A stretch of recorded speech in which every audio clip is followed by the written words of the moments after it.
சிவபுராணம் மனதில் உள்ள துன்பங்களை போக்கும் மகா காளேசரின் மகிமைகள். கைலாயத்திற்கு சென்ற சந்திரன் நடந்த அனைத்து நிகழ்வுகளையும் சிவபெருமானிடம் கூறினார். எதிரிக்கும் அருளும் விருப்பு வெறுப்பு இல்லாத சிவபெருமானும் சந்திரன் மீதுள்ள உண்மையை அறிந்து அவருக்கு சாப விமோச்சனம் அளித்தார்.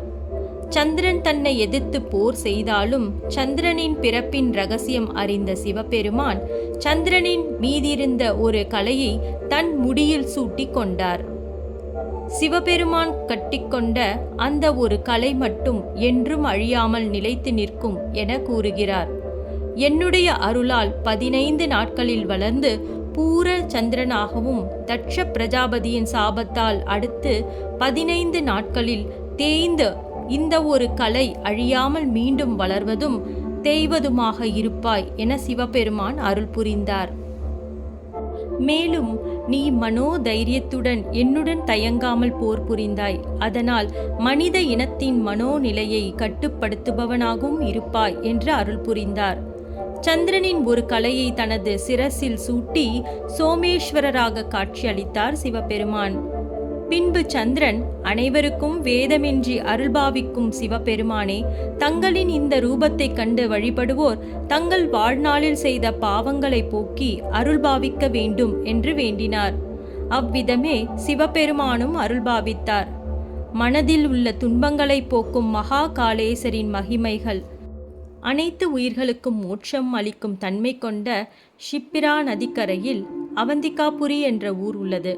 அங்கு சிவ சிந்தனைகளுடன் சிவபெருமானின் திருநாமத்தை எப்போதும் உச்சரித்து கொண்டிருக்கும் வேதப்பிரியன் என்பவர் வாழ்ந்து வந்தார். அவர் சிவபெருமானின் மீது இடையுறாத பக்தியும் அன்பும் கொண்டிருந்தார். வேதப்பிரியருக்கு 4 புதல்வர்கள் இருந்தார்கள். அவர்கள் தேவப்பிரியன், மேதன், சுவிரதன் மற்றும் தருமவாதி ஆவார்கள். இவர்கள் பொருட்சேர்க்கை மீது எவ்விதமான பற்றும் இன்றி தந்தையை போன்று சிவபூஜை செய்து வந்தார்கள். அவர்கள் வாழ்ந்த கிராமத்தில் அறநெறிகளை பற்றி எடுத்துரைத்த அவர்களது தந்தையை விட அறநெறிகளை பற்றி எடுத்துரைப்பதில் பிரகாசமான ஆதவனை போன்று சிறந்து விளங்கினார்கள். கிராமத்தில் இவர்கள் செய்த அறச்செயல்களால் அனைவரும் இன்பமுற்று வாழ்ந்து வந்தார்கள். தாசனன் என்னும் அரக்கன் பிரம்மதேவரை நோக்கி கடுந்தவம் இருந்தார். அவருடைய தவத்தில் மனமகிழ்ந்த பிரம்மதேவர் அளவில்லா பராக்கிரமம் கொண்ட வீரனாக விளங்கக்கூடிய ஆற்றலை வரமாக அளித்தார். தான் நினைத்த வரத்தை பெற்ற தூஷன் ரத்னமாலா என்ற பகுதியை ஆண்டு வந்தான். பிரம்மதேவரிடம் பெற்ற வரத்தால் தன்னை வெல்ல எவரும் இல்லை என்ற ஆணவம் கொண்டு தன்னுடைய அரசாட்சிக்கு உட்பட்ட பகுதியில் வாழ்ந்து வந்த முனிவர்களுக்கு பலவிதமான இடையூறுகளை ஏற்படுத்தி வந்தான். பல காலம் தவமிருந்து பெற்ற சக்தியால் தன்னை விட வலிமை குன்றியவர்கள் தாக்கி அறவழியில் சென்றவர்களை அதர்ம வழிக்கு இழுத்துச் சென்றான். இறைவனை வழிபோடுவர்களை, ஆன்மீக எண்ணம் கொண்ட பெரியோர்களையும் முனிவர்களையும் தன்னுடைய வலிமையால் துன்புறுத்தி வந்தான். தனது அரசாட்சி மட்டுமல்லாமல் மற்ற பட்டினம் மீதும் அவனது செயல்கள் தொடர்ந்து வந்தன. தூஷணன் செயலை எதிர்த்து அவனிடம் போர் தொடுத்த தேவர்கள் மற்றும் அரசர்கள் அனைவரையும் வெற்றி கொண்டான். தனது அரசாட்சியின் அருகில் உள்ள அவந்திகாபுரியை தனது கட்டுப்பாட்டிற்கு கொண்டு வந்தான்.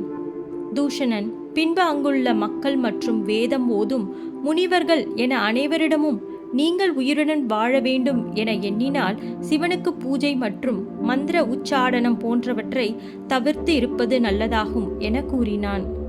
பின்பு தனது கட்டளையை தனது சேனைகள் மற்றும் மந்திரிகள் மூலம் அனைவருக்கும் அறிவிக்க செய்தான். அவந்திகாபுரியில் தூஷணன் கட்டளையால் கலக்கம் அடைந்த மக்கள் முனிவர்கள் வேதப்பிரியனின் புதல்வர்களிடம் சென்று முறையிட்டார்கள். வேதப்பிரியனின் புதல்வர்கள் எங்களிடம் அவர்களை எதிர்த்து அழிக்கும் சக்தியில்லை என்று கூறினார்கள். பின் நம்மை படைத்து காத்து வரும் சிவபெருமான் மீது நம்பிக்கை கொண்டு நமக்கு இறைவன் அளித்த கர்மாக்களை செய்து வருவோம் என்று கூறினார்கள். நம்மை அரக்கனிடமிருந்து காப்பாற்றுவது அவரின் கடமையாகும் என்று வேதப்பிரியனின் புதல்வர்கள் கூறினார்கள். வேதப்பிரியனின் புதல்வர்கள் தன்னை காண வந்த அனைவரையும் சிவ பூஜையில் இணைத்து கொண்டு அங்கு சிவலிங்கம் செய்வதற்காக மண் தோண்டி எடுத்து வந்து சிவலிங்கத்தை பிரதிஷ்டை செய்தார்கள். அவந்திகாபுரியில் வேதப்பிரியனின் புத்திரர்களுடன் முனிவர்கள் அனைவரும் இணைந்து பூஜையும் வழிபாடும் செய்து வருவதை அறிந்த தூஷணன், நானிட்ட ஆணையை மதிக்காமல் சிவனுக்கு வழிபாடு செய்கிறீர்களா? இதுவே அவர்களின் கடைசி வழிபாடாக அமையட்டும் என கூறி ஒரு பெரிய அசுர சேனையுடன் அவந்திகாபுரியை அடைந்தான். தூஷணன் நகரில் நுழைந்ததும் தனது கண்களில் கண்டதையெல்லாம் அழித்து கொண்டிருந்தான். பின்பு மக்களும் முனிவரும் இணைந்து பூஜை செய்யும் இடத்தை அடைந்த தூஷணன் கார்மேகம் சூழ்ந்த மேகத்தில் அச்சத்தை தோற்றுவிக்கும் இடியை போன்ற மாபெரும் முழுக்கத்துடன் அவ்விடத்தை நெருங்கினான். அவனை கண்டதும் என்ன செய்வதென்று புரியாமல் இருந்தனர். அசுரனை கண்டு பயந்து, யாரும் பயம் கொள்ள வேண்டாம், இறைவனின் திருநாமத்தை உச்சரிக்க அனைத்தும் அகன்று போகும் என கூறி அரக்கனான தூஷணனின் கோபத்தை அலட்சியம் செய்தார்கள். இதனால் மிகுந்த கோபம் கொண்ட தூஷணன் தனது சேனைகளுக்கு இவர்கள் அனைவரையும் அழித்து விடுமாறு ஆணை பிறப்பித்தான். அசுர வீரர்கள் அனைவரும் அவர்களை தாக்க நெருங்கிக் கொண்டிருந்த கணத்தில் சிவலிங்கம் செய்வதற்காக தோண்டப்பட்ட இடத்தில் நீர் நிரம்பி சிறு குளமாக இருந்தது. அதிலிருந்து ஒரு மாபெரும் முழக்கத்துடன் மிகுந்த ஆவேசமாக சிவபெருமான் உதயமானார். சிவபெருமானை கண்டதும் என்ன செய்வதென்று புரியாமல் நின்ற அசுர வீரர்கள் அவரையும் தாக்க முற்பட்டனர். அவர்களுடன் தூஷணனும் இணைந்து போர் புரிந்தான்.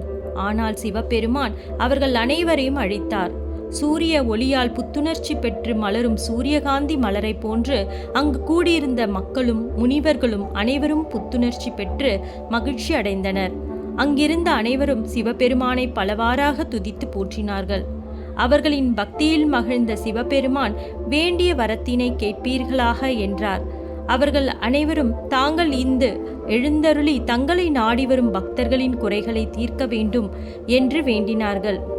அவர்களின் விருப்பப்படியே அந்த நீர் நிரம்பிய குளத்தில் மூர்த்தியாக எழுந்தருளி மகா காளேஸ்வரர் என்னும் திருநாமத்தோடு அருள்பாவித்து வருகின்றார்.